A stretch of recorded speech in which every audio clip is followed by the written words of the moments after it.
This is a Korean used excavator located in South Korea. VOLVO EC210, directly from Korea. Year 2012. 21,443 original working hours. Well maintained in Korea. Strong engine, smooth hydraulics. No local abuse. Clean Korean working condition. Currently located in Korea. Ready for immediate export.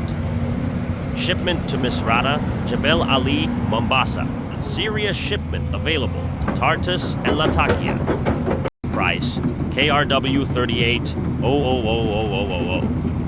Contact us now. Korean machine, Korean quality.